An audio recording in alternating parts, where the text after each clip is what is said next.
Just a couple weeks ago, I published a video on how to photograph African cats. It was actually my first wildlife-related video in actually quite some time, and it was well received by you guys. So guess what? Well, I'm going to go out on a high and never do wildlife videos again. Just kidding. Actually, I had a number of questions from you folks who were interested in leveling up your wildlife action photography skills. So, hey, guess what? That's what we're going to be focusing on today.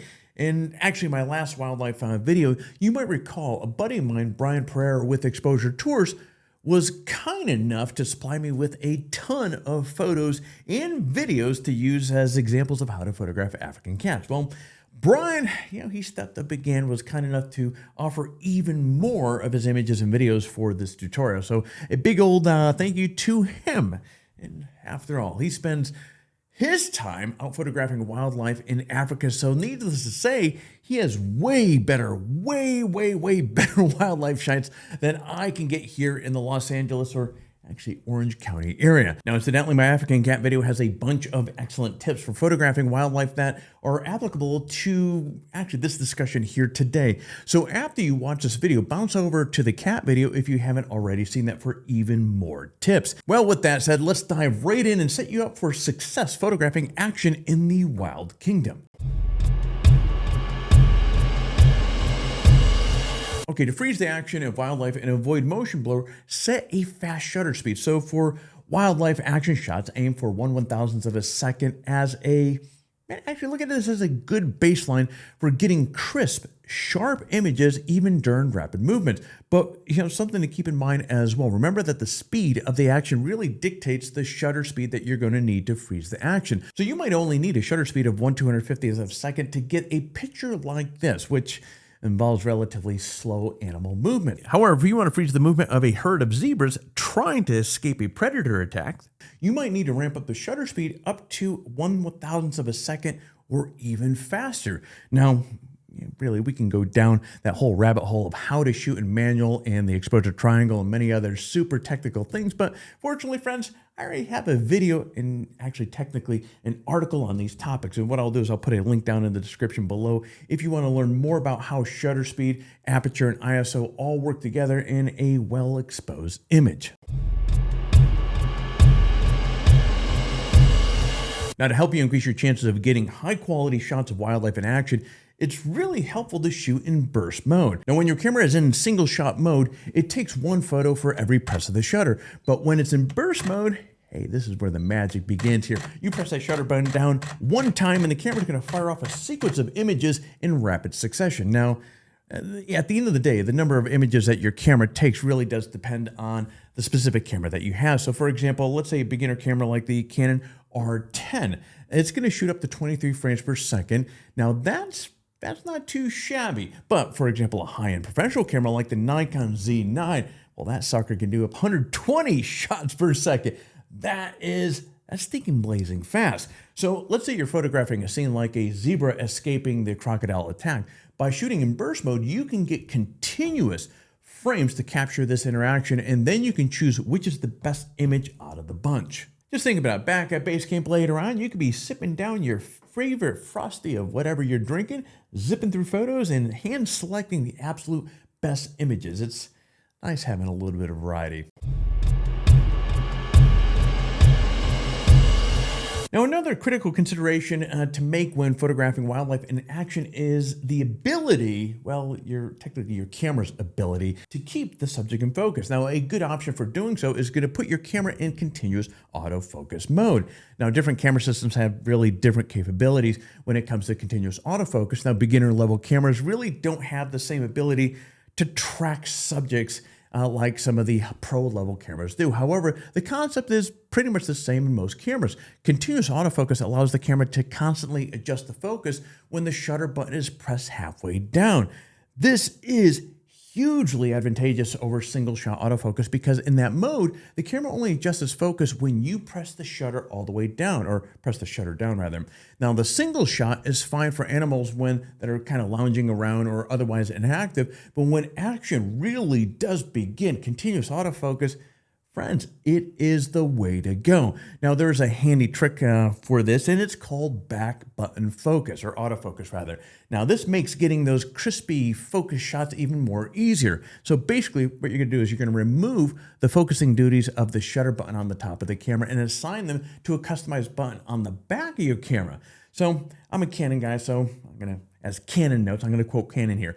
This lets you stop focus whenever something might interfere with the moving subject that you're tracking, so without requiring you to stop shooting. Now, how you set up this really depends on your camera. So rather than me trying to explain it in a dozen different ways for a dozen different cameras, I'd suggest you reference the camera's owner manual or consult with good old YouTube University and check out a video specifically on setting up a back button autofocus for your camera. Now, capturing wildlife is all about timing, and sometimes using a tripod can actually be detrimental to your ability to time your shot. Think about this for a moment. With a tripod, you might have to adjust the pan or the tilt of the tripod head, or make adjustments to the tripod's various knobs, the column height, the leg angle, and so forth. In other words, you're not in a very good position to move around and react to movements of the animals. Whereas panning, hand holding your camera, this is going to free you up and allow you to move a lot more fluidly for those horizontal and vertical planes. Besides, when you handhold your camera using the fast shutter speeds that we spoke about a moment ago, there's really less risk of blurry photos, and many cameras and lenses have image stabilization, which as well will help reduce the camera shake even further. Now, just to be clear here, you absolutely need a tripod, so don't go wild and throw yours in the trash or anything like that. But when the action does call, or if that's what you're after, ditch the tripod. Now, capturing a great action shot isn't all about getting the focus right, freezing action, or using the right camera settings. Instead, you're there to tell a story about what's going on.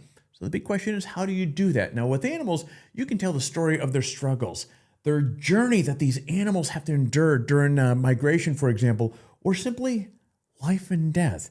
Now, you can also use the action that you see between these type of animals to tell a story about the relationships.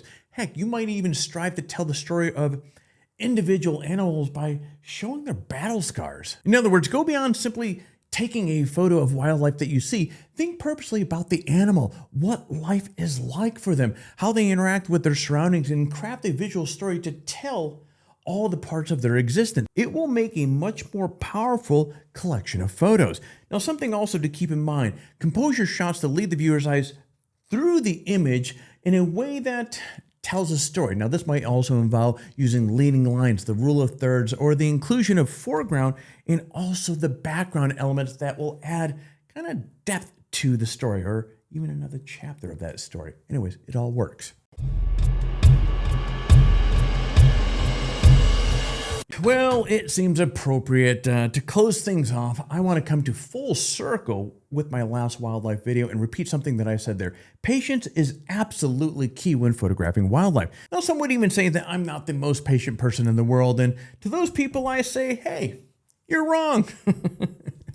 Okay, maybe they're right, but when it comes to photographing animals, us impatient folks really need to kind of dig deep and be prepared to sit around and wait for a bit there. Now, my friend Brian doesn't get the shots that he does by showing up at random locations and then just firing off a few shots. Instead, experts like him, they do their homework, develop a deep understanding of the animal behavior, scout the location, and then hunker down and wait for the action to happen. Now, in that regard, you have to be a lot like a predator. Learn about your subject, its habits, its movements, where it lives, where it's going to go, then set up shop and wait for the big moment. Now, even if you are all that patient, at least now you have some really critical tips to help you maximize the results that you get when the action finally starts. Now, if you're excited about taking your wildlife photography to a whole nother level, get in touch with Brian and Exposure Tours. They can take you on an epic journey in Africa so you can get up close and personal with lots of really cool wildlife action. And with individualized instruction, personal feedback, and guides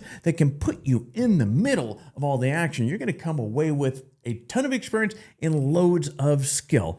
Now, what I'll do is I'll put a link down below in the description if you want to give Brian a shout. All right, friends, that's all I have here. I hope you found these tips to be helpful, enlightening. If you did, do me a quick favor and give this video a like. It really does help the channel out quite a bit. And if you have any questions about today's topic, or actually for that matter, any photography related topic, drop a comment down below. Your questions and input are absolutely important for guiding the content of these videos. So your participation is greatly appreciated. But that's all I have. So, hey, I'll see you in the next video.